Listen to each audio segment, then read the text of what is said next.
Yeah, that's right. You're tuning in to the More For Me and You podcast. That's real interviews, real movie reviews, real people, real journeys. If you real, lock in.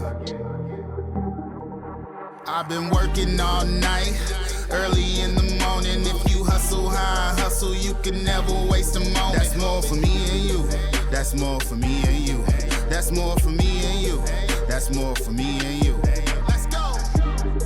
Well, thanks for just jumping off the plane, coming back from India, from the Miss World pageant. Yes, thank you so much for having me. This is so exciting, and this is actually my first appearance after Miss World. Ooh. The Mo Me Too, The More For Me and You podcast. exclusive. Let's go. Yes. Awesome. So I'm really excited. How was your trip to India? My trip to India was amazing. I left on May 7th, and I got back on June 3rd, so it was almost a whole month out there. Yeah. Of course, I was there for Miss World and competing in the pageant. They kept our schedule quite packed, so it wasn't like a vacation that I did all different kinds of touristy things. You were pretty busy. I was super busy. I was watching. You were following along? Oh yeah, following along for the Yes. journey, seeing all the different things you did. So yeah, you were busy. But it was awesome. I mean, a whole month in another country, you can only imagine what things I saw and experienced for the first time. Towards the end, I definitely started to miss home, but I think it was a perfect amount of time because you're able to relish the moment and really enjoy it. And it's not too long to where you get too homesick or feel out of place. I like to think it was like the perfect moment in time. It was the best time of my life. Wow.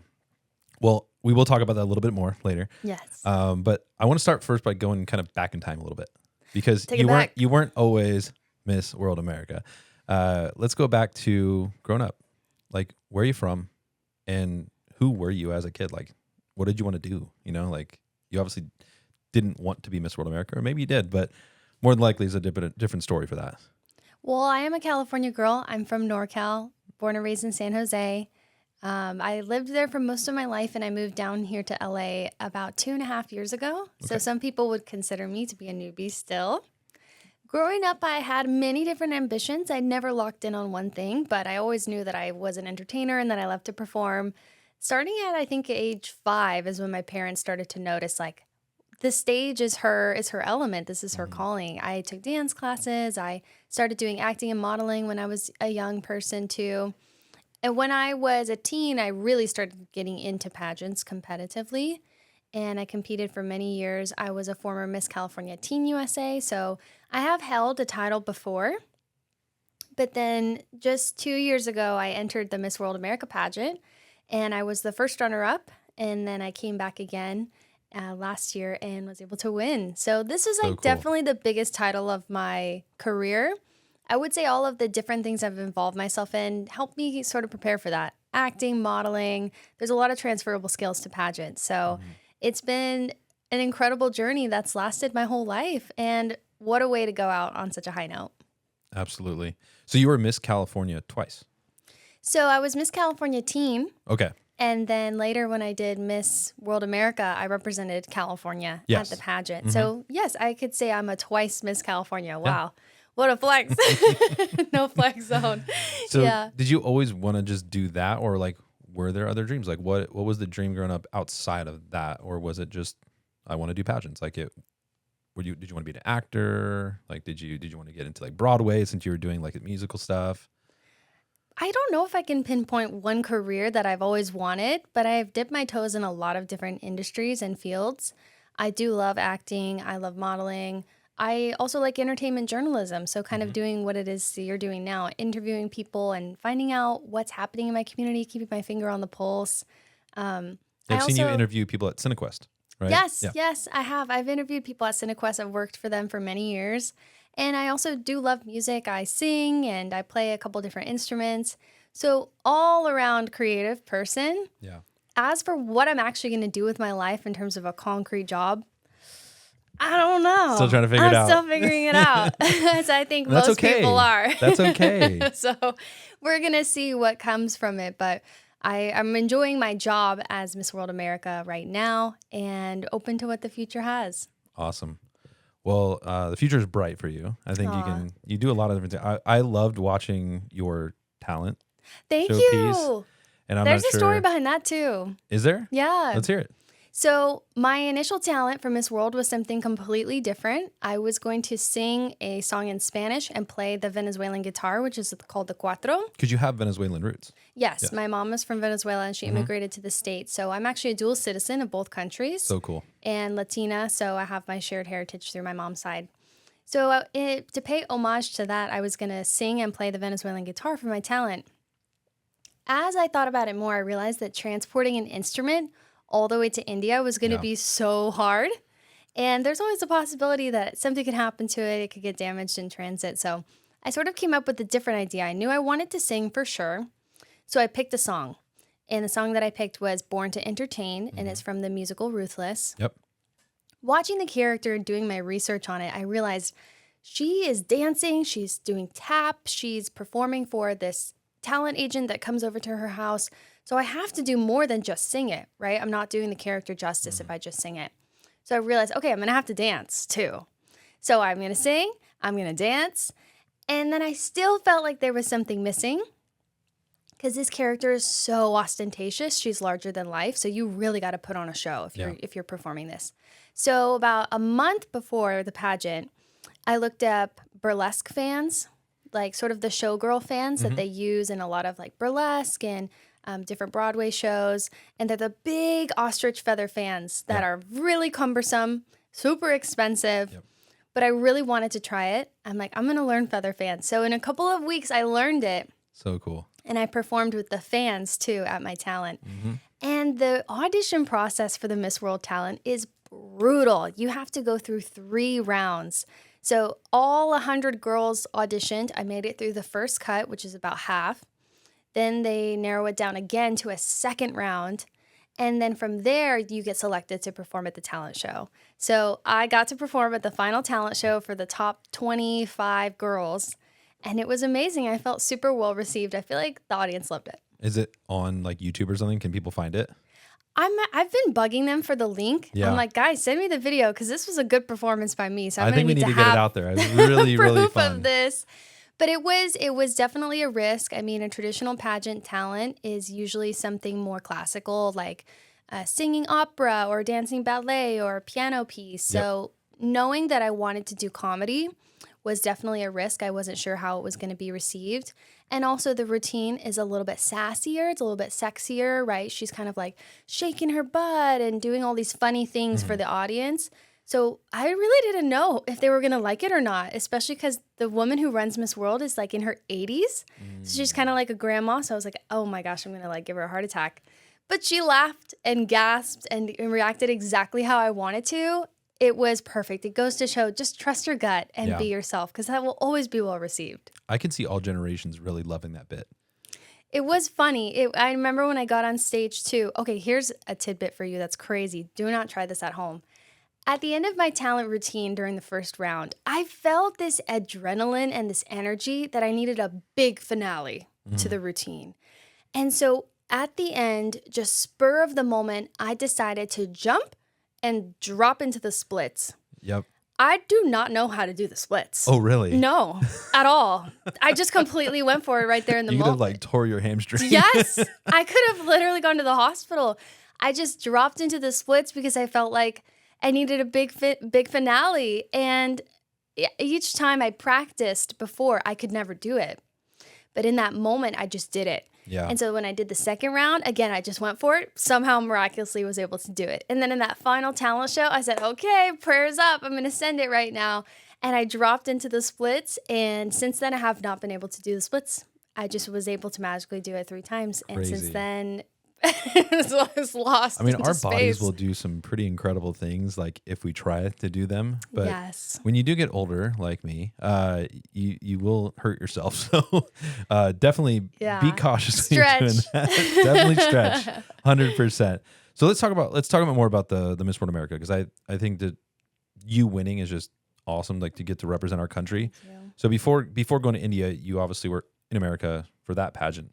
How was that moment when you won? Like, I mean, can you describe that feeling? Because not many people know what it's like to be in pageants. First of all, like most of us, our understanding of pageants comes from Miss Congeniality, and so great movie, by the way. That's okay movie. if that's where your knowledge base is, because I love that movie. But I mean, I actually grew up. So my mom loved watching all like the Miss Universe and all this pageants. So like I actually grew up watching them. So I have a little bit of an understanding of them. But like, tell us about that moment, like when you're in the final two, and you hear your name. Like, how does that feeling for you? It felt very surreal. And I don't think people realize that sometimes to compete in pageants and to win, you have to persevere for many, many years. It's not just you walk into the pageant and you smile and twirl around and then you win. Yeah. For me, the journey actually began as young as the age of 7. That's when I entered my first youth pageant. Yep. And it wasn't as intense as the ones that I'm doing now, but it was the origin of that dream for me. And so now to be 27 and have won Miss World America at this phase in the game, it's like 20 years of working towards this one goal that I had since I was a child. So in that moment when they called my name and when they said, California, Athenna Crosby is the new Miss World America, it felt like all of those years of hard work finally paid off. That's cool. And you get very accustomed to rejection and hearing no after no after no. That can be very discouraging. But if you persevere and if you know it's something that you feel like is destined for you, it's never a no, it's just a not yet. And so for me, that yet finally came when I heard my name, and it felt as though my childhood dream had come true. And there's truly no better feeling than that. Yeah, we talked a little bit about that with on a previous episode with Al Chang, and he's entered like numerous film festivals and sometimes doesn't even get a no. Like he's happy to get a rejection, because then it's like, oh, they actually saw my film or whatever, or at least maybe took a look at a few minutes of it or something, right? But like sometimes you just don't even hear back. Right. And then eventually to get a selection, and then even to potentially win like a category or best picture, it's like when you finally win best picture after all those no's and all those just like those moments of I need to work harder, right? Yes. Like it's never just like a rejection of, man, I'm not good enough. If you had that mindset, it's like you're going to always fail. Like you need to go in and say, okay, what can I learn from this? And what can I do to work harder to get the next one? Yes. And sometimes, to be honest, like I was in a chili competition, and I feel like it was just the judges. My chili was bomb, but I thought you meant a chili eating competition. No. I was like, you did a chili eating competition? No. I made chili for Memorial Day weekend. And they ate it. Yeah. Okay, I was like, I need to see footage of that. I think I needed better judges, because everyone came by was like, that was my favorite chili by far. So wait, I actually love chili. Do you? Yes. So I'm gonna need to see this recipe for this I'll tell you right famous now. Brian Momi2 chili. And maybe one day I'll make it for you as well. Like we'll do a special podcast episode. We'll get all the podcast guests together, and we can have a little chili day. Yes. So my chili is actually an over-the-top chili. So I make it in my smoker. Oh, wow. Yeah. So I take 3 pounds of meat. So different meat all the time. I just did 2 pounds of beef and 1 pound of pork for this. I use a jalapeno truff sauce. So shout out to our friends at Truff. It's the amazing sauce. And then do a bunch of seasonings, all this stuff. But you take the meat and you actually put it on the top rack of a smoker and put all the extra chili stuff in a Dutch oven below that. Oh, wow. And so it catches all the drippings from the meat. Oh, this is advanced stuff right here. It is quite advanced. I don't know if I have black beans, pinto beans, fire roasted tomatoes, a whole jalapeno, some cinnamon this is sticks. making me hungry. Go after that popcorn. I have to. You need some ASMR on the mics. So all that to say, put that together. Hickory smoked bacon on the smoker as well. Chop that up, put that in the mix as well, and then eventually crumble up the meat and put that in, and mix it up, and then let it soak up all the juices and serve it. That sounds so good, and I'm so hungry right now. It is very good. We have to change the topic, otherwise I'm gonna we get hangry. So let's go back though. Like you obviously had all these rejections, and then you finally got that yes, and it just feels amazing to get that kind of weight off your shoulders, I'm sure. It does, and I want to use this moment to speak to anybody who might be in the midst of that journey and experiencing that for themselves, where they feel like, I'm trying so hard. When is this going to happen for me? Mm-hmm. And it's like, even for somebody like myself who is in a pageant, you don't think people are as dedicated to it as I have been or as other girls were. Like, if it's your dream, it doesn't matter how silly it might sound to other people. It doesn't matter how inconsequential it might be in like the grand scheme of things. If it's to make the best chili in the community, if it's to be a pageant queen, if it's to be a director and get your movie in a festival, keep persevering, keep going. Like, if it's meant for you, it will not pass you by. Let my story be an example and be inspiration to other people that are wondering when it's going to happen for them. Everything will be in perfect timing. And when that moment finally does happen, you'll understand why all the previous instances didn't work out. Just like I understood. I was like, this is my time now. Yep. It was another girl's time. That's okay. You cheer for them. You're happy for them.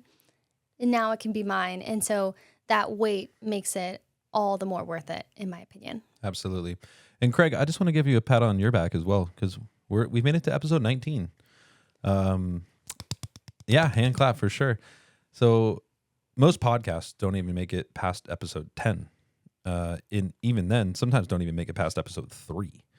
So I was going to say episode 1. Yeah, you get started and it's just like, wow, that's a lot. So thank you, man. Thanks for getting here to episode 19 with me. It's been a lot of fun. Let's go, Bobby. That's my boy. That's my boy, Craig. I really enjoy. Let's go, Craig. That's my favorite noise on like the. There's an app that you can just do that noise. It's great. I bet your family loves that. They're like, yay. It was a thing. It was a thing in like 2019. I don't know. It hasn't happened for a while. I should bring it back. That's it. If I was a DJ, actually, there was a girl who was a DJ at Miss World Talent. Really? Yeah, that she was her the talent. closing act. She was a DJ, and she did that noise. And I was like, I want to do that. I'd be a DJ just to press that button.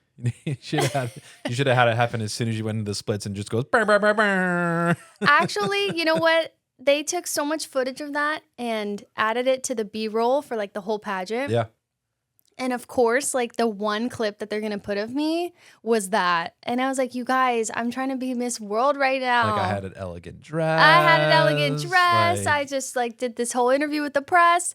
And you're going to put me doing the splits in the video. Wow. It was a pretty cool outfit. All right. Though, so. I'll do it for the laughs, I guess. Who made that outfit, by the way? There was a story behind that, right? Like someone made that outfit My specifically. mom made my national costume, or she designed it. It wasn't all handcrafted by her, but it was this red, white, and blue fringe cowboy outfit. Yep. I really wanted something fun that I could dance in because you do like a cultural dance. And my mom designed the whole thing.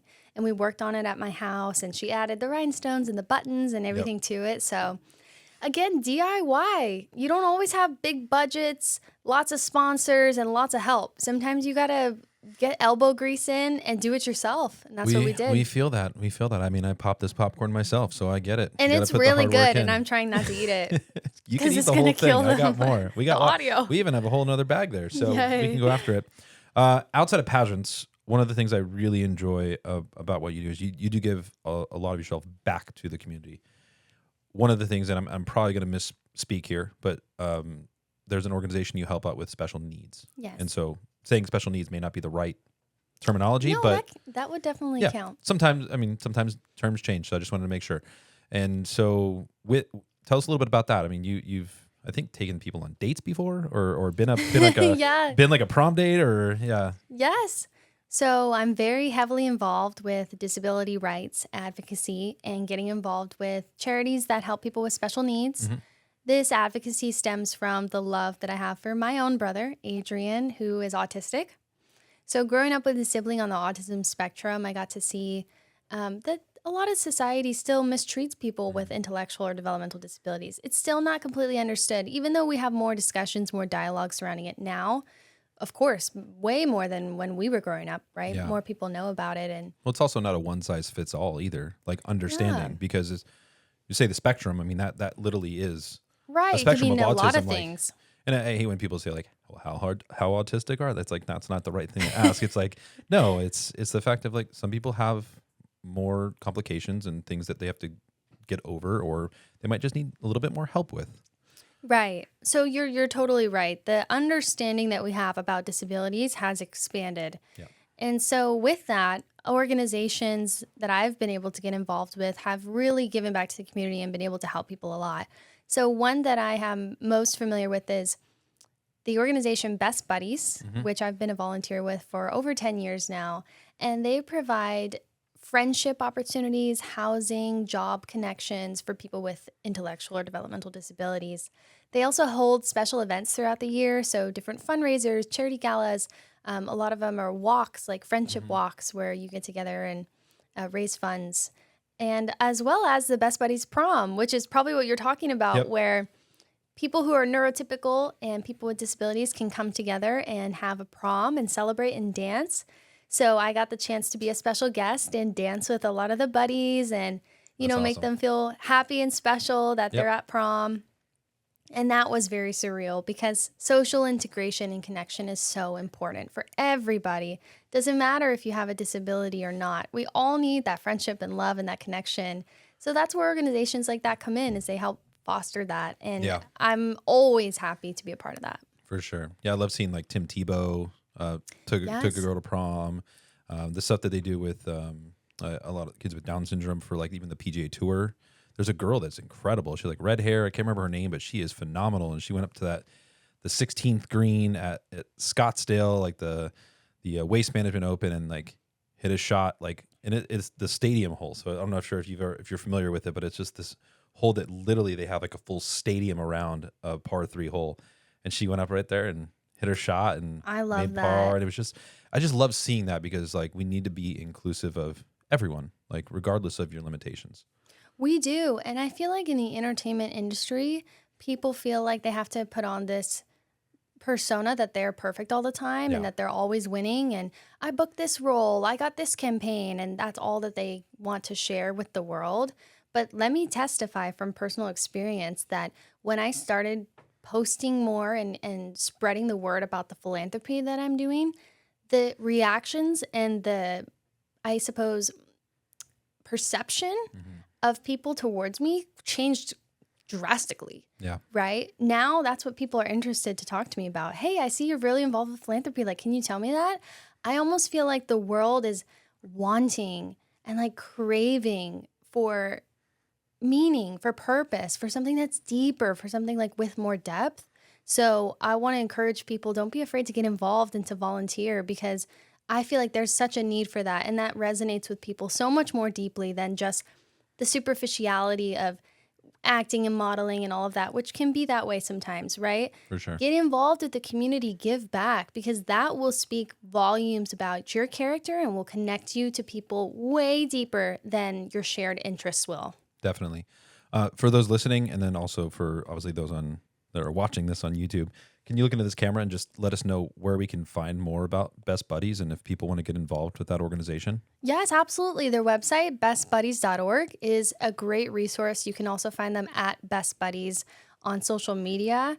They have programs for adults to create friendships with the buddies, whether that be one-on-one. They even have e-buddies, which is online friendships. You can get involved in many, many different ways. So please, please check out Best Buddies. Awesome. As far as, so let's go back to India now. Okay, let's go. Because I think these are the more the fun things. You were there for a whole month, so there's a lot to tell, I'm sure. So if you could pick like a few kind of BTS moments that like we didn't see, like what were your favorite, like, I don't know, things you did or interactions with some of the other contestants? Because I know you bonded with some of them. So maybe even the girl from Venezuela. Yes. So what were some of the behind the scenes moments that we didn't see or we didn't hear about that were just fun? Pretty much the entire thing was behind the scenes. Yeah. All that people saw was posting pictures and videos on Instagram and people's outfits for the day, right? It's like a fit check. That's all that we can really share with the world, because everything else is happening behind the scenes. All of the competition processes, interviewing, all of that is kept private, right? To really connect with the girls closely. I would say I had a very wholesome interview experience, because it is a job. So you do a job interview and you go into the room in groups. So it's not just you, it's you and another girl or two other girls. For me, that was me and Miss Venezuela, because we were at the end of the alphabet together. And let me tell you, I got to share with the judges just how powerful the pageant is and how meaningful it is to people like me, because coming as the daughter of an immigrant from Venezuela and then now being at the Miss World pageant, interviewing alongside Miss Venezuela. So cool. It's like, this is the dream that my mom had set out for in her youth when she came to this country, when she introduced me to pageants watching on TV when I was a little kid. Like, to make it to that moment was so, so surreal. And I think that's the side of pageants that people don't see. It's the friendship, it's the sisterhood, and it's the camaraderie that we build with the other girls because we all have a story. And a lot of times our stories intersect in like these really interesting ways. So for me and Miss Venezuela, that was our shared heritage of being Venezuelan women and also getting the chance to be representing my country, be next to her representing her country, and being in that room together and sharing that experience. That was super surreal. For sure. You guys had a nickname. It was USuela, Like I think. Usasuela or something like Usasuela. The fans go crazy for pageants in Venezuela. Mm-hmm. So when I started getting more in tune with my heritage and my culture, I unlocked sort of this whole community of people who support pageants. And I had no idea what I was getting myself into. It's a lot of support. It's also a lot of haters and critics and other stuff, but that comes with the territory of like the attention, right? And it was really cool because I realized all my life I had been hiding from my identity. I had felt like I wasn't Latina enough. I felt like my Spanish wasn't good or that I looked too white because I got the features more from my dad's side. And it was only when I did Miss World America 2 years ago that I posted a video in Spanish thanking the like 4 people who followed me at the time. It was like literally maybe 5 Venezuelans. And I said, thank you guys so much for all your support. I see you out there commenting on all my stuff. And that video in Spanish overnight blew up. It went viral. I got picked up by Venezuelan media, by TV shows, daytime talk shows there. I did interviews with them over Zoom. I was like, oh my gosh, they actually accept me. Like, what was I worried about this whole time? I was fearing this rejection from this community that I wasn't good enough to be a part of it. And just making a tiny little effort to speak some Spanish, I said, wow, I actually do belong here. So I think that's another lesson that I've learned along this journey is embracing your different identities and different layers to who you are. You don't have to be in a box and just one thing. You can have multiple different strengths. You can have multiple different layers to your identity. And by embracing those, it actually empowers you a lot more. So don't be afraid to do that. I did it and it benefited my life. It enriched my life in ways that I couldn't imagine. That's so cool. Thanks for sharing that. What is next? You're back. Like, what is on your radar that is next for Athenna Crosby?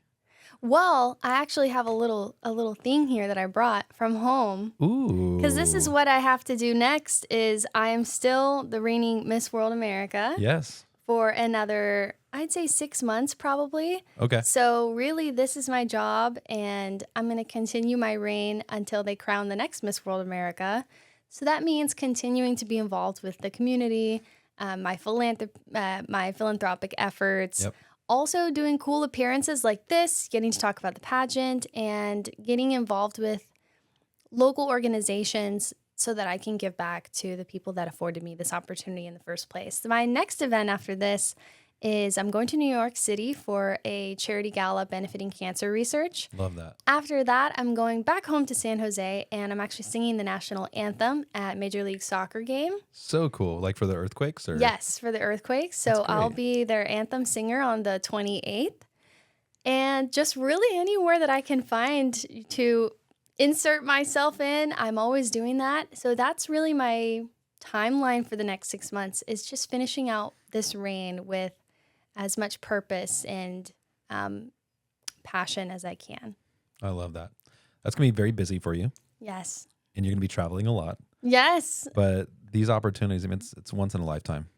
It is. And I'm so grateful. I'm just filled with gratitude like every single day for this opportunity and filled with gratitude that I get to meet cool people like you and that I get these opportunities from all that hard work and everything, all that blood, sweat, and tears that I put in. You owe it to yourself to relish the moment and to enjoy it and not worry about what's happened in the past, what's coming in the future, what do I need to do with my life, right? It's like, this is my life right now. And I'm just grateful that God woke me up today and that I can be here. That's awesome. I didn't hear a word you said after you said I was cool. So that's awesome. Thanks for letting me know that. It just validates You're me. like, we didn't get that. Can you say that one more time? I'm just kidding. Before we end this part of the podcast, this segment, I'm going to ask you to look into the camera one more time, and if you could share with everyone how we can find you and if people are interested in how they can follow you. You can find me on all socials at Athenna Crosby. It's Athena with 2 N's. Don't ask me why. That was my mom and dad who made it that way. I also have a website, athennacrosby.com, if you want to reach out to me through that. And thank you guys so much for continuing to follow along on my personal journey as well as the pageant journey. You can find their social media handles at America's Miss World. Awesome. Well, with that, we will be right back. Being a small business is difficult, and that's why each episode we've decided to shout out a different small business that we want to support. And this week, since we're reviewing a film from Canada, we decided to pick a small business that is also from Canada. And this one's very quirky. It's called Beard O Wear. Yeah, I said that right. Beard O Wear. And it's literally a patented knitted beanie with a beard extension. I mean, these things are really cool. You can wear one as a guy, you can have fun wearing one as a girl, and you can even put one on your kid. So go check them out if this sounds pretty fun and interesting at beardowear.com. And you can also follow them on Instagram to get some quirky ideas. So once again, that's beardowear.com. Go support them. And with that, let's get back into the episode. All right. Well, we are back with Athenna Crosby, and usually we just play one game, and we're going to play that game still a little bit later, but we're going to play a second game. For me? You did this for me? For you. Thank you so much. Actually, you can thank your friend Sierra Nowak, because I got a little bit of inspiration from a podcast that she was on. Okay. And we played this really fun. They played this really fun game, and I was like, you know what, that could be really fun.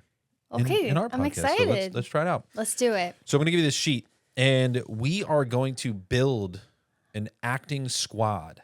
An acting squad. A squad. All right. Okay, so we have homework here. Yeah, we got homework. So we got 5 categories, and you get to pick one actor or actress from each category to build for your movie.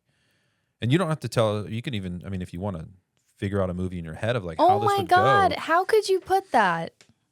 I know. What if I don't pick that? I'm gonna get canceled. When we get there, well, it'll be fun. It'll be fun, right? I'm scared. So we have different tiers here. For those that are listening, we have top current actors. So we have Timothée Chalamet. Yep, if you've ever heard of her. We have Zendaya.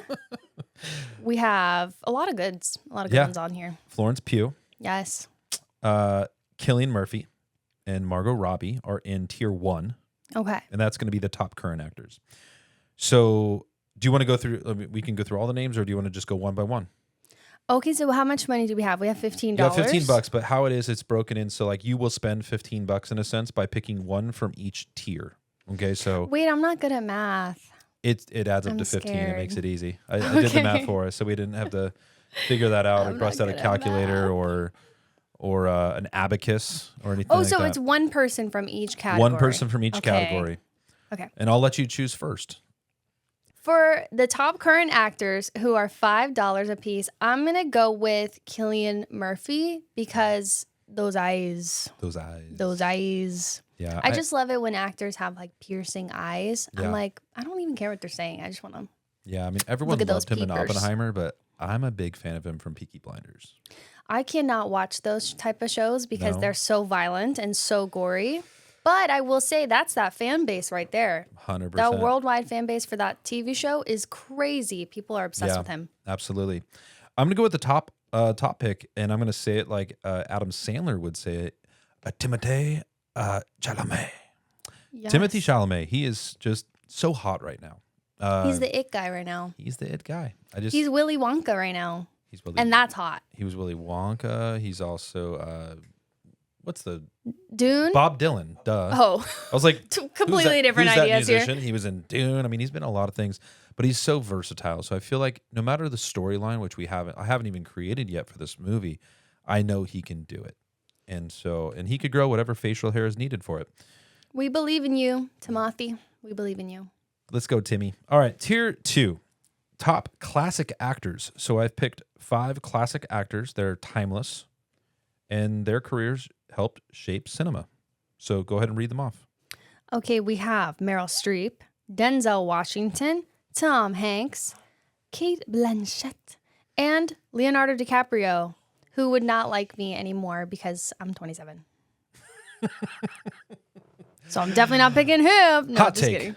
That's so funny. Yeah. I'm 2 years out of your league, Theo. Sorry. I'm out.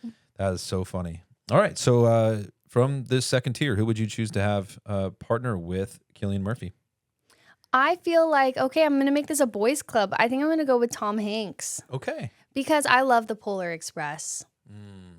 Good And pick. he's in that. He is in that. So I he like happens that. to be in that. He's like, yeah, he's on the poster He's and in everything. that, and I like him He for made that. the cut on the poster and all that stuff. I also you know? love Forrest Gump. Forrest Gump's a solid, I always yeah. quote that movie, laugh is like a box Yeah. of chocolates. You Never never know know what what you're one going will to get. get. See, I'm a big Shout fan out of him. Tom. I'm a big fan of him from Big. Oh, that one, you know, there's mixed reviews on that one now because people are like, ooh, he was a minor. But A minor. it was back in the day. There weren't, you know, Yeah. laws and stuff back then. Yeah, it's true. So, okay. Tom Hanks. I'm going to go with my favorite actor of all time, Denzel Washington. Oh, that is a good one. I feel like him and Timothy Chalamet, I don't know what the dynamic will be, and I feel like this has to be a horror movie just because I just want to see him in a horror movie. But Denzel Washington, Remember the Titans. I was going to say, Training I feel Day like Denzel Washington like intimidates me because he's always playing characters who are like really powerful and strong. Yeah. I'm like, oh, I don't want to mess with him. I want him to be like really soft in this movie. I don't know why. I just want to see his Yes. depth. So Denzel, you're my boy. Let's go. Tier 3. And we need some comedy in the mix. So best Okay. comedic actors. And there's a lot of them out there. There's a lot of them missing in this list too, but I wanted to just diversify it a little bit. So we have, go ahead. We have Ryan Reynolds, we have Kristen Wiig, Adam Sandler, Ali Wong, and Jack Black. Well, this is a tough one. These are very all tough America's sweethearts right here. Yes. Easy. Easy choice. Interesting. Craig says it's easy. Let's poll the audience. Go ahead, Craig. What do you think? Throw it out there. We'll let everyone know what you said. Ali Wong. Ali All right. Wong, okay. Yeah, I'm not mad at that. You can't be mad at any of the answers here though. You know what? I think I'm going to agree because I loved Ali Wong in that Netflix movie with that other guy. What was that one called? Yes. What's the movie called? Oh, Always Be My Maybe. There you go. I loved her in Always Be My Maybe. I think she was so hilarious. That scene where they're at the fancy Michelin star restaurant and I don't think I got to see this movie, so I need to go check it out. there's a hilarious scene where they make fun of fine dining and like Michelin star restaurants because it's just the most bizarre experience. The food is really weird. Can be. And there's people who are like, wow, this is life changing. And then Ali Wong's character is just like, we're getting scammed right now. And I relate. There was a guy recently in England, I believe. Was it England? Maybe. But he started a fake restaurant and he called it like the Shack or something like that. It was literally like, or the Shed. It was the Shed in his backyard. And so he literally made this whole fake restaurant. He took fake pictures, like utilizing things that were not real food and like shaving cream. Ew. But like took pictures of it. Like no one ate it. And he just made this whole thing and he had a phone line for it, which was just a burner phone. And like no one could ever get a hold of anyone. He put online that reservations were 6 months booked out and all this stuff. And people started writing reviews. And so he had friends of his write reviews and then other people would start like, I'm going to give this a 5-star. I haven't even been there, but I really want to go. And just to get their name on try to get their name on the list. He eventually had people come to the Shed. To the Shed. They dolled it up. They made it all this stuff. And they did everything with frozen food. And was it good? well, they made it look good and they made it all this, but that people ate it and they're just like, this is amazing. And it just goes to show like sometimes it's just the experience. No joke. I'm not joking. Listen to you, sheeple. Yelp had to like do something, like change their guidelines and all that stuff about like this one story. It is incredible. You need to look for the story. It's so good. You know what blew my mind was finding out that Michelin stars are owned by the same Michelin tire Yeah. You know company. why that is? I guess because they want people to drive to go to restaurants. I don't know. No, it's exactly that. So back in the day in Europe, in France specifically, they had Michelin tires, right? And they wanted people to buy Michelin tires. And so what they did is they sponsored the Michelin Award, and they would give these Michelin star awards to restaurants that were like really far away from towns. And they wanted you to buy Michelin tires in order to like go to we'll the get you to this great restaurant. Exactly. The Michelin tires can get you there. And that's what ended up becoming how the Michelin star was birthed. That I guess. seems really weird to me. Isn't I was it? like, Yeah. Shout out to our good friend Babendum, who is the Michelin tire guy. I'm always shouting his name. Babendum out. Babendum. He's a goat. He is the man. So let's go ahead. I'm gonna go away from Ali Wong only because you guys went with her. I'm a huge fan of Ali Wong. I'm really torn because I am just a massive Adam Sandler fan of his comedy, and it's just I'm a fan of his humor, fashion. But like Big Daddy is just yeah, absolutely. His fashion is incredible. He goes to parks and just plays basketball shorts and like a button up, and I just love it. I love Adam Sandler. I'm going to stay away from that. I'm going to go with Ryan Reynolds. Okay. And I'm only doing that for the marketing because he is a marketing genius, and I feel like this movie would just be massive because of him being in it. If he's above the title, people are going to line up. Look, filmmakers, you got to think about your marketing before you make your film, and that is an important piece. I'm sorry. And maybe even could involve the Wrexham soccer team somehow. I don't know. Maybe I'll go watch a game with Ryan because he's in my movie. All right, so let's go to tier 4 at this point, the second $2 tier. Best current young actors. We need to add some youth into this mix. So we have Ayo Edebiri from The Bear, if you're not familiar. She is the sous chef. Paul Mescal from Gladiator 2. Jenna Ortega, who most people know or listening, they know that name, from Wednesday. Jacob Elordi from Euphoria, or Maya Hawke from Stranger Things. Ooh, this is another tough choice. I feel like all of these actors are really popular right now. I feel like because we already have 2 guys, let's bring in 2 girls. And I'm going to go with Jenna Ortega because I feel like she's a short queen. Ali Wong is a short queen. And I feel like they would have the same eye level. That would work good for the camera, I feel. That's good. I like that. Yeah. I also am going to go with Jenna Ortega. All right. She's phenomenal. She's quirky. Love the things that she did in Wednesday. And I just feel like there's got to be a cool dance scene that we can create some kind of viral trend over with our movie. I don't know why. I like that. He's always thinking from the business mindset. I am. Maybe she could play like a zombie in my horror film. Okay, I'm nervous about this next category. It's a tough one because I know there's a name that's familiar in here. Scared. I know. Best indie actors. And so critics' favorites and festival darlings is how it's titled here. So we have Jesse Buckley from Chernobyl, John Boyega from the Star Wars trilogy, Riley, I'm going to totally butcher the name, Keough, or could be, is it Keough? Oh, look at that. Riley Keough from Daisy Jones and the Six, Barry Keoghan from Saltburn, played the lead in Saltburn. And there's one name that you're familiar with. Go ahead and... Last but not least, we have Sierra Nowak from Lucifer. How do you know Sierra? You know, I'm just a fan.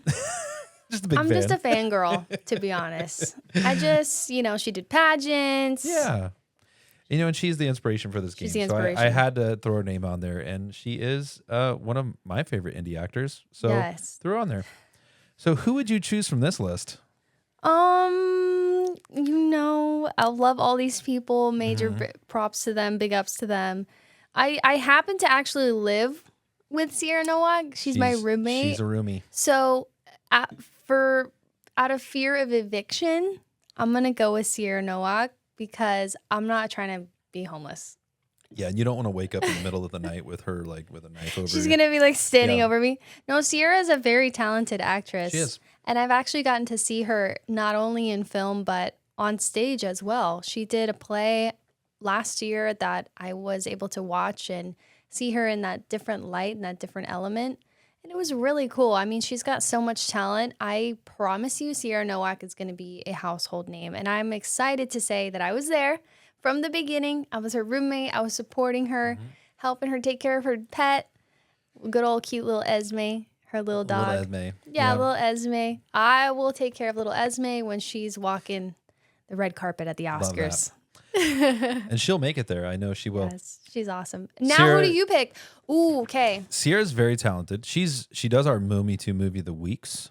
She Yes. also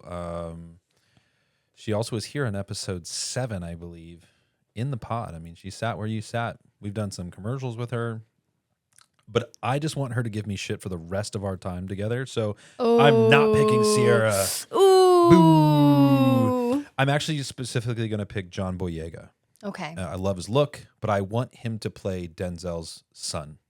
Oh, okay. So we have like a biopic. We have like some Well, kind not a of biopic, but just like Denzel's in Oh, the I movie, see, but his like his son son. in the movie. I understood as like a younger Denzel. That would But be that could great. be his son too. Yeah. Or he could be a younger Denzel. Yeah, We could do a time warp. it's true. But Type I thing. feel like this horror flick that I'm building here. So I'm going to run down the names that I picked again, and I'll have you pick, and you can just pick a random thought or a random synopsis for your film. But Okay. I'm going to go with Timothée Chalamet is going to be the villain in our film. It's a horror flick, and I don't know what he does for a living, but he is the villain. So maybe he controls like this. You know what? He controls an army of zombies. There we go. That's what he's going to do. Now we have Denzel Washington and John Boyega, who are a father and son duo that are zombie killers. And so they're the ones that are out trying to take this guy down. I think that's going to be great. Ryan Reynolds, he's going to play like I'm going to switch it from Deadpool. He's going to be the cab driver this time. So instead of the Indian guy that played his cab driver in Deadpool, Ryan Reynolds is going to be the comedic cab driver that takes him around to go kill the zombies. I love that. He's seen firsthand Yep. what it takes. And then Miss Jenna Ortega, she's going to play the lead zombie. And she's going to be the one that has the cool dances. That's a like kind of little comedic flair there too with the horror comedy. I think we can make this movie for maybe a measly, I don't know, I think with all them asking for their minimum cuts, probably $450 million. I don't know. I think that sounds about right. Yeah. And we'll have... Do they take Bitcoin? Maybe. Do they Do they get paid take Dogecoin? Do they take popcorn? Because I have a lot of popcorn. We could, you know what we could do? And let's just make it 500 mil, and we'll have Ryan Coogler direct it. How about that? Boom. And maybe we can get a Straw Hat Goofy, since he did an incredible exclusive interview with him, to jump on and be one of the zombies as well. I think that sounds amazing. So I love a good zombie flick. love it. There it is. It's gonna happen. It's gonna be made 2026. Mommy's original. I love it. I'm excited. And then I can do a cameo as like a barista. Do you think we can get like maybe a ultra low budget SAG done? Like we can get that movie made for under 300,000. I don't know. Let's try. We'll tell them it's for charity. We'll be like, it's for a good cause. I love it. You guys don't hate charity, right? Just take all the points in the back. Exactly. What about your film? Run it down. Okay. Let's find a fun plot. You know what? I'm feeling like Cillian Murphy, Tom Hanks, Ali Wong, and Jenna Ortega. I'm feeling a buddy comedy. I love it. I'm feeling like we put Cillian Murphy and Tom Hanks as a pair of buddies. Then Ali Wong and Jenna Ortega are also going to be a pair of buddies. And it's going to be like a little battle of the sexes, man versus woman, who can accomplish their task better.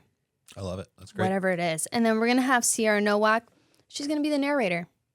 I'm going to have her be the narrator, but it's going to be a break the fourth wall narrator. So she's going to speak to the camera. Kind of like The Office. Exactly. Yeah. And she's going to narrate the chaos that ensues from there. I think it's great. So this is going to be my buddy comedy. And I think at a $15 budget, that's not bad. It's not bad. That's not bad. $15. That's a great opportunity for a profit margin. Yes. Let's go. That's the winning ticket. You better hold Yes. on to that one. All right. Well, we're going to transition to our next game real quick because that was really fun, by the way. I'm glad we did that. I need to do that again. Did you have fun with that, Craig? I liked it. Good. Yeah. Respectable Thank picks. you, Craig. I wanted to. I know. Oh. When I said We're Ryan, being contested. when I It's said being Ryan, when I contested. said Ryan Reynolds, he was like, no. But he's a marketing genius. Sorry. I know. I get it. I would have just used Ryan as a producer, though. You could still. I wouldn't. does that count? I wouldn't have had enough in the budget for him. You know, he needs to act and produce. He wants both. He wants to double dip. Well, I was just gonna say, instead of Jenna Ortega, I would have petitioned to have a write-in and would have gone Lily Rose Depp. Okay. Wow, he's changing all the rules out here. We're just, That was mine. Do we need you to know get what? We're a, just gonna take this. do we need to get him a microphone? I think so. All right. Well, we're going to transition to our Forget next your game, which rules. is called This or That. Would you like to play This or That? I would love to play this or that. Let's Has your, go. has your name on it, both ends and everything. Is it gonna be Athenna Crosby? Is that one of the choices? No. Okay. No. I was like, what if I didn't pick me? That'd be so awkward. Athenna Crosby or Sierra Nowak. Oh, This or that. it's Sierra Nowak. Sierra Nowak. She's my landlord. Don't kick me out. Please. I love my price. Don't raise it on me. So This or That is actually brought to you by our friends at Coastline Travel. And Thank you, Coastline Travel. Yeah, Coastline Travel. They are a travel agency, actually a luxury travel agency. So if you're looking for Ooh. any travel needs, whether it be flights, hotels, excursions, anything, they do it all worldwide. And you can go to coastlinetravel.com to book it.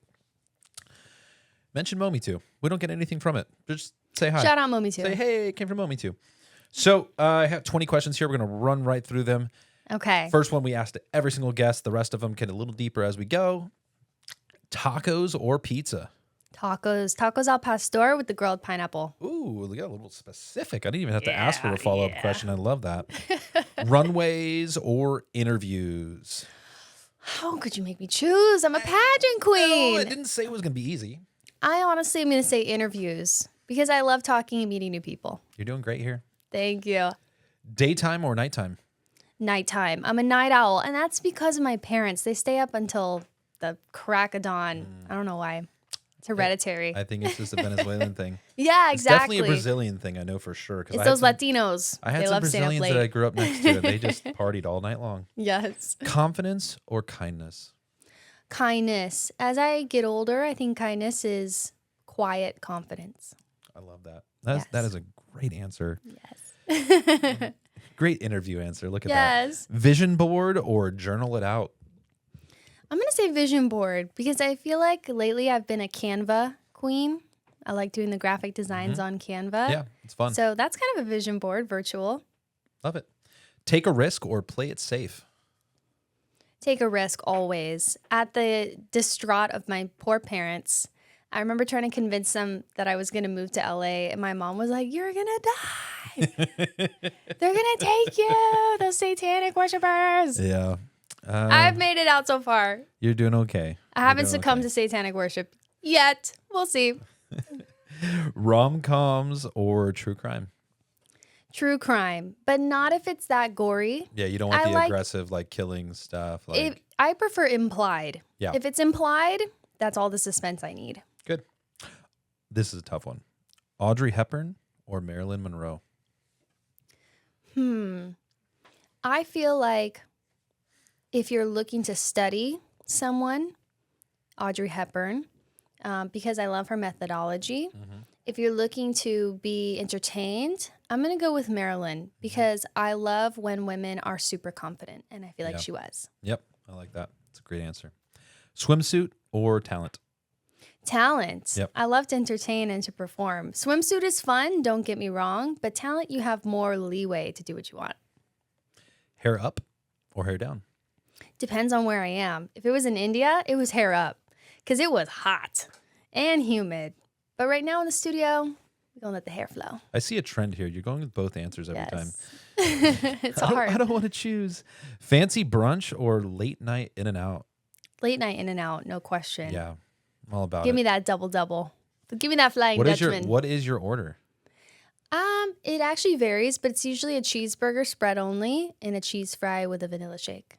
Gosh, the shakes are so good. So hungry, They're Brian. they're buttermilk shakes too. They're so Yeah. I used to work there. I worked there for like a few months, but it was fun. Now, yeah, here we go. LA Hustle. You love the LA Hustle or the New York City Grind. LA hustle for Yeah. sure. There's no way I'm going to live in New York with those rats. They're attacking people. They had a whole symposium on that. Did you ever see that? No. Like, the rats don't run this city, we do.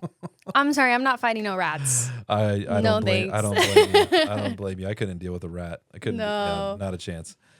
Lead a nonprofit or launch a brand. Lead a nonprofit. I'm not very entrepreneurial, so I don't want to be a CEO.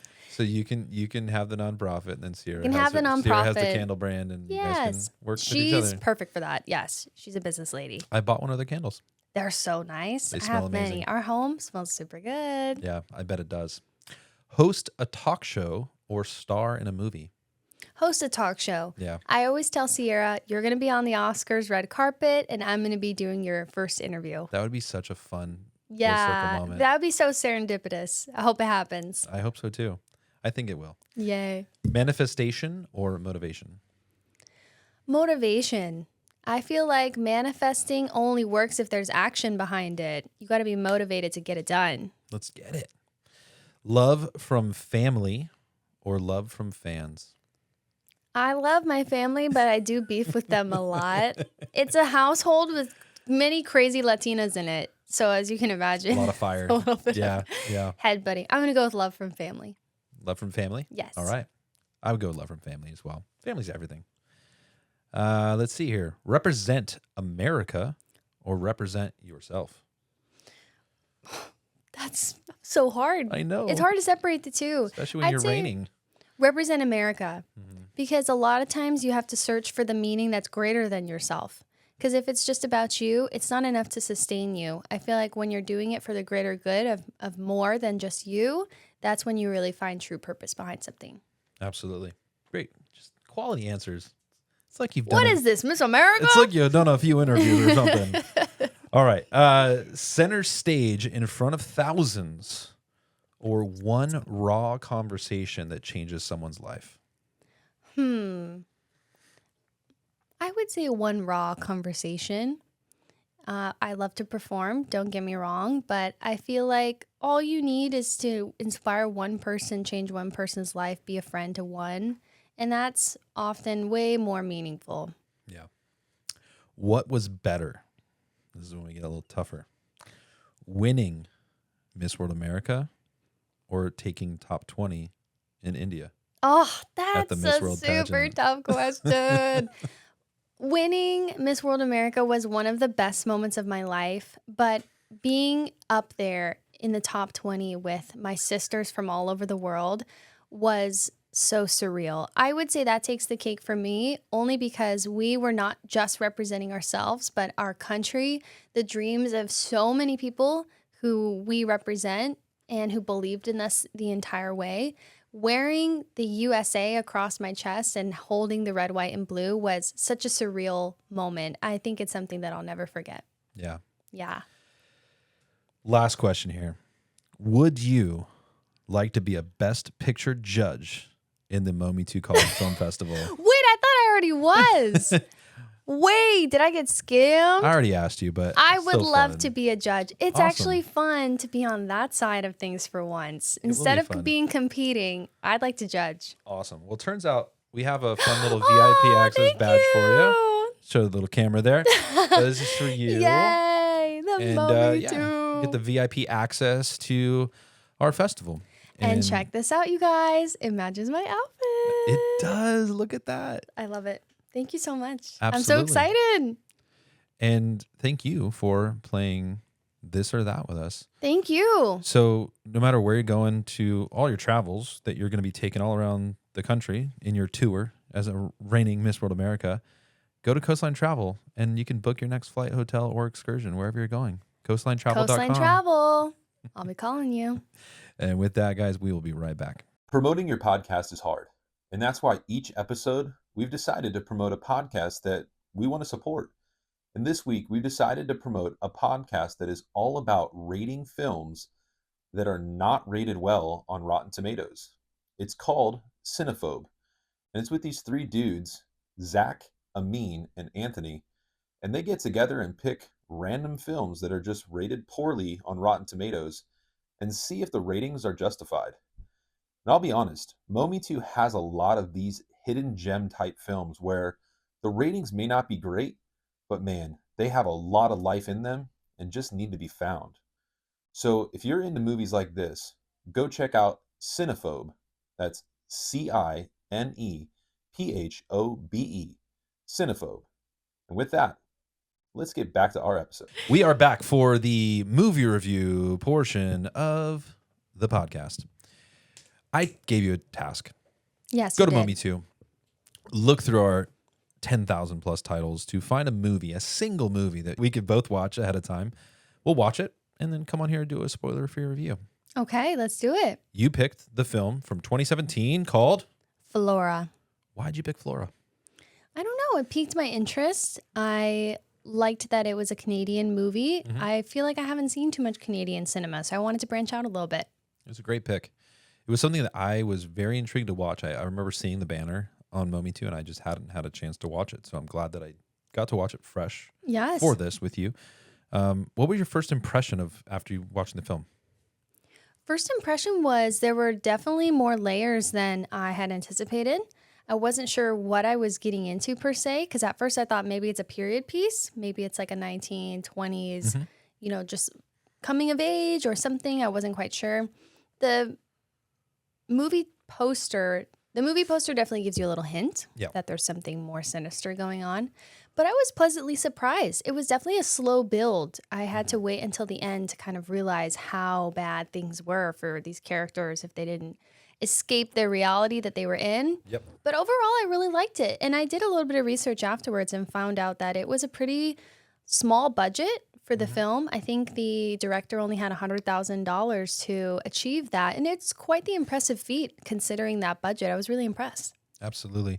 I think, and we'll keep this as spoiler for you as we can. That's the hardest part about this is you want to talk about all the movie and it's like, got to keep it so people can go watch it. Just give them just enough to intrigue them, right? I felt like knowing that budget, the $100,000, and you look at it, it actually kind of makes sense. Mm-hmm. There were really only the 6 characters, 7 if you count the professor that we do see. And the location must have been pretty inexpensive because they were in the middle of nowhere. Right. So, It's the wilderness. yeah, they weren't paying for permits or anything like that. So, and they're in Canada. I mean, Canada has a lot of wilderness. So That's true. very smart about the location. And the cinematography I felt was really, really good. It does give me a touch of like the sound at the beginning. I was like, what is off? And I was like, oh, it's from 2017. Not that that's that long ago, but definitely the sound has gotten a little bit better since then. And that being an indie film, they probably were limited on their options. So, and being that it was outside too, so they did as good as they could. I felt like, but that was just one thing I picked up on at the very beginning. The sound was like, oh, like this is from 2017. It's not brand new. Isn't it crazy how much technology has improved in just a couple of years? I mean, considering that there's technologies that are coming out every single day that we don't even realize will become such a big part of our lives. It's hard to keep up, but some movies definitely do hold the test of time. For sure. Yeah. And obviously those are, mostly are larger budget films and Right, have for sound sure. studio, like sound stages and stuff like that. So be able to get this type of a look and to get this type of a feel with it literally being filmed outdoors the entire time. Right. They did an incredible job. The one thing I wanted to ask you about was the pacing, because you brought it up a little bit, which I'm glad you did. Being a little bit of a slower buildup, did that bother you at all? Like, did it hinder you from wanting to continue watching the film? I don't think it hindered me from wanting to continue watching the film because I anticipated that there would be more revealed as time went on.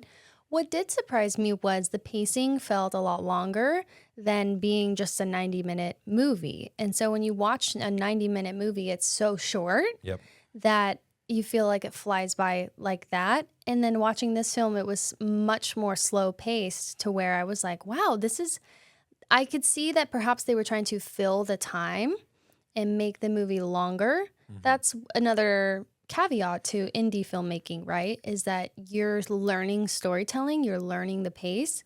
So there were longer scenes of, the characters talking or the characters doing something that felt a little bit long, but I could see they're trying to fill up the time, make this a feature-length film, right? Yep. So I'd be interested to see if they did a recut of that in today's, scenario, what it would feel like and what would be different. How the director would do it differently. And sometimes it's the editor's choice, right? Like with what they have. Like that's true. And being that on an indie set, like you only have so many days to film it too. So sometimes it's only you have what you have because you might have only done 1 or maybe 2 takes instead of getting the chance to do 15 to 20 takes sometimes when you really, really, really need to nail a scene.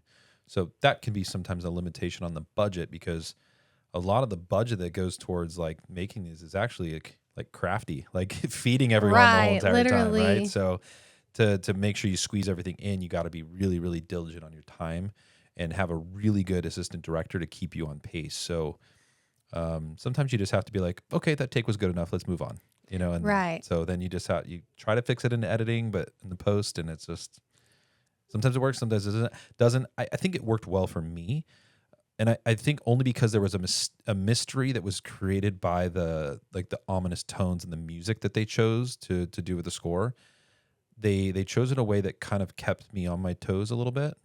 And I was trying to like do multiple things while I was watching. Like I was doing the this or that segment and trying to figure out, I'd kind of do everything at one time.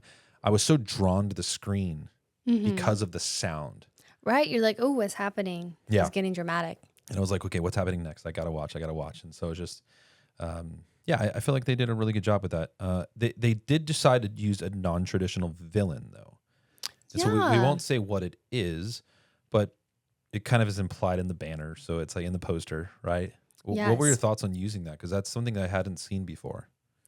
I thought it was interesting that the movie largely plays off of these characters being young botanists and scientists who are looking at things from a very objective lens, right? Like this is something that's happening in their environment and they're trying to figure it down to a science, right?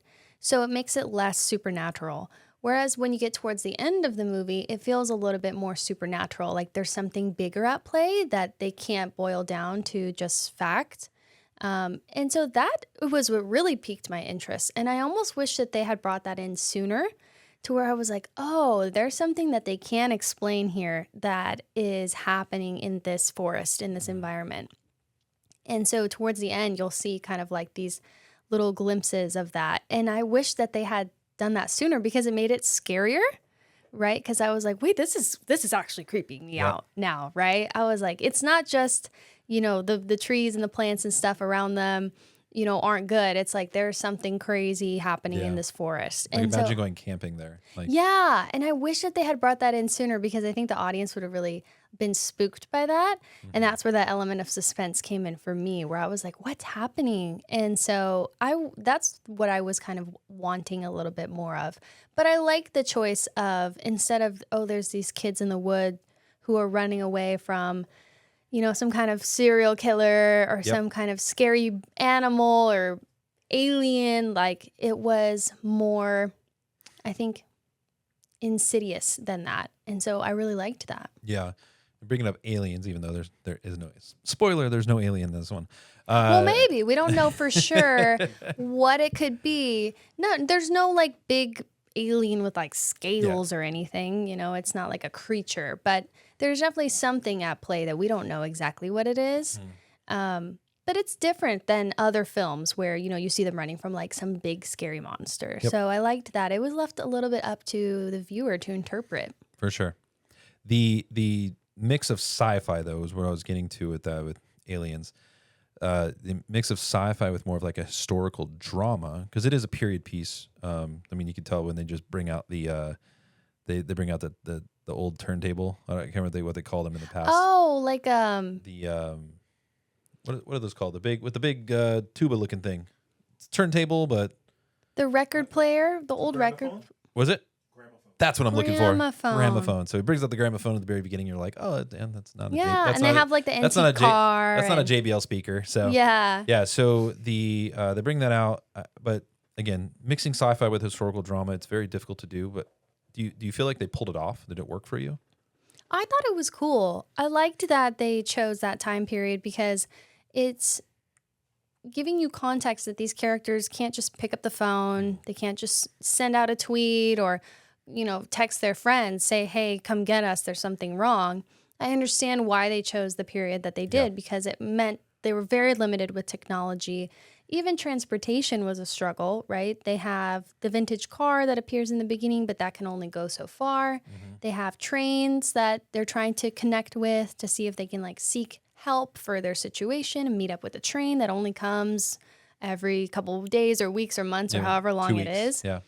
And so that makes it more suspenseful because you're like, wow, they're really stranded here and they have to go physically looking for a way out. There's no cell towers. There's no even radio or something. They were struggling to connect with the outside world. And I mean, there was a part where they were doing like the SOS, like doing exactly like Morse code, Yep. right? And they're very limited to how they can interact with the outside world. Also, they're trying to figure it out on a physical map, which is way before our times. Yeah. I think I've only used a physical map to get directions once, and that was with my dad.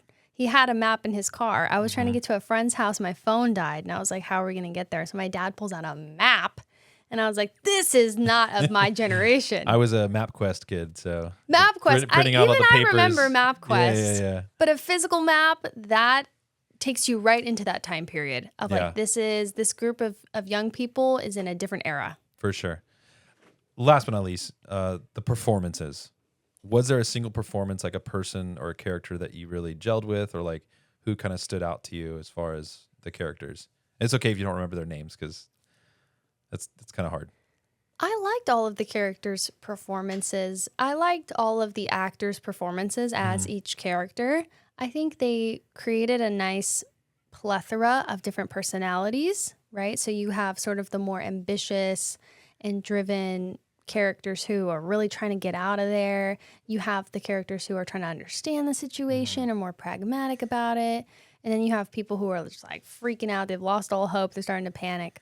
So everybody did a good job at playing their character.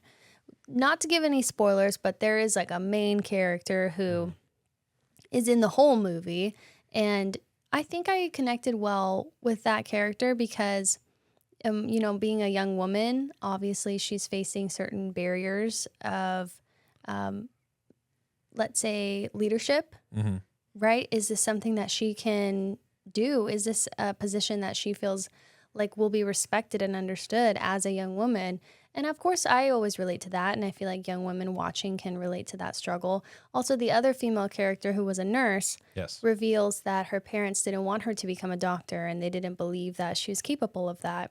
So I would say I resonated with the two female leads because while they're trying to figure out the situation, they're also trying to unpack their roles as young women and sort of take upon themselves those leadership positions to help their friends. And I really respect that because sometimes it's a lot more complicated and they reflected that. Yeah, for sure. I think with the whole cast, and I mean, everyone did an incredible job. I think the one thing that I go to is like, I haven't seen these people. Right, like I think only one of them, which is the main, the female lead that you're talking about, that you love so much. She's the only one that has like additional credits beyond like this film. Like for the most part, like her star meter is a little higher than everyone else's. But like, I'm not gonna lie, I don't really understand IMDb star meter it's thing. It's weird. It's like a mixture of like movies they've been in, how popular those movies are. Well, how popular the movie is, but then somehow that movie could be more popular because it had someone starring in it that also went on to do something else. So it like pulls it up, and then like interviews or additional roles. But at the same time, if you're in a film that doesn't do well, then it pulls you down. And then if you're in a short or a TV show that just kind of sometimes tanks or something, that's pretty cutthroat. It is, yeah. So it's a really interesting. The star meter on IMDb is like very strange to kind of understand, but like I even have my own, which is just weird. I'm gonna create an IMDb and I'm gonna put the Momi 2 More For Me and You podcast. My star meter is gonna go through the roof. Oh yeah, we need to add that on there. I think I put host of it. I'm not even sure. But any Momi 2 related thing, I'm usually quoted in it. So then I start seeing like, I'm like, cool, I'm at like 1.8 million. It's like so high. That's awesome. I think I have like 2 credits to my name as like when I was a child actor, when I was in like my dad's movie. Yeah. So, but it makes you wonder if these actors that were in the film, like who were they to the director? Who were they to everybody? It's just like your friends, you get your friends together to do a movie. I think what it was, and this is the vibe that I got, and please tell me if I'm wrong on this. I feel like these were like theater kids. Like it felt like the actors, most of them, maybe not all of them, most of them were more so like theater based actors. Nice. Not saying Broadway. I mean, kind of Broadway-ish, but not musical. But like on stage actors. Not like musical, but on stage actors. Yeah, not musical Broadway, but like a on stage actor. Like I got that vibe especially from like the first guy that dies, like the younger, Oh yeah. the yappy one. Like Yes. I feel like he gave off those theater school vibes. And so I think that's probably where they came from. And maybe there's just like a Canadian theater school like that they all We need kind to of, go find it. I want to find more. I think I love these actors. I think they did this film justice, and I think that they could do more. Maybe there's just not as many opportunities in Canada as there are down here. So I almost like that though, because it goes to show that filmmaking is not about popularity. It's not about money. It's about passion and storytelling. Mhm. It's about creativity and having an outlet to tell a story that you've always had in your mind or that you've dreamt up. And it's very communal. You get your friends, you get your family together to help you sort of birth this vision. And I love it when people appear in movies or are acting or something. And it's so altruistic, right? It's like, yes, we're going to create this project together. Doesn't matter if it ever gets seen or if we ever become famous from it. So I almost like that. It feels like a rare sighting to see folks and then you never see them again in another movie. And it's like, yeah. I like that you saw this opportunity and you took it. Yeah, we actually in Sierra's episode we had the similar thing with Standing Up for Sunny, and that film has this guy from New Zealand that is just incredible, and he hasn't been in anything else. Like you look at his page, that's the only film he's been in, and he's so good. Maybe it was just like a bucket list thing. Maybe he was like, okay, acting. It could have been. What else am I gonna do? It could have been, but he was so good. I was like, I want to see him more. So yeah, that's a lot of what Momi 2 is about, is giving those opportunities for filmmakers and actors that are kind of under the radar. We have some fun blockbusters that we bring over from like internationally that we bring in, but like a lot of our focus is independent filmmakers and the underserved content, the underserved filmmaker, actor, producers, whatever, that are hopefully getting their next step. And so I'm glad that you said that, because it's literally a lot of what our passion behind the scenes of growing this platform to make sure that people know we're here to support them in their journey. Those are the best projects. They're the passion projects. Yep. That have a lot of heart behind it. Yeah. And if your heart is in the right place, it's bound to succeed. You know what I mean? No matter what it is. So I'm glad to see indie filmmaking and indie podcasts, indie platforms are getting the love that they deserve, because I really think indie creativity and filmmaking is the future. I do believe that as well. Would you recommend this film to anyone? Yeah, I would recommend it. It was a cool watch. I'd watch it again. Who do you think would really enjoy this type of film? Well, my roommate Sierra is a movie buff. I think she loves film. Doesn't matter what genre. I'd be curious to watch it with her. And then just any friends who are looking for something different outside of the norm, I can direct them to Momi 2 and they can have their pick. Yep. When you can't find something on another platform, Yes. there's Check nothing out else to Momi watch. 2. Go check out Momi 2. Awesome. Well, Athenna Crosby, Yes. the reigning Miss World America, thank you Thank so much for you. joining the podcast and Thank for you so being much. the first interview since you got back. That Yes. makes me feel so special. So Thank you so much. really appreciate that. And hopefully we can have you back on the podcast in the future. But we will see you July 26th in LA. I'll to see you be guys the at the Best Momi 2 Picture College Film Judge. Festival. Let's go. Thank you so much, Brian. This was amazing. Thank you to all the viewers, all the listeners. And I cannot recommend it enough. Go check out Momi 2 if you want to find your new favorite watch, movies you've never heard of, and movies that you'll remember forever. Check out Momi 2. It's my new favorite. Let's go. Thanks for spending your time with us today on the More For Me and You podcast. If you've made it to the end, we appreciate you. Now, go do us a quick favor. Please like, comment, and share this episode. And before you go, don't forget to subscribe so you never miss an episode with the incredible guests we have coming up. You can also follow us at Momi2 Podcast on Instagram and on TikTok. Oh, and for your next movie night, check out the Momi2 app. It's free and packed with amazing movies and shows you've probably never seen. Until next time, take care, stay safe, and we'll see you in the pod.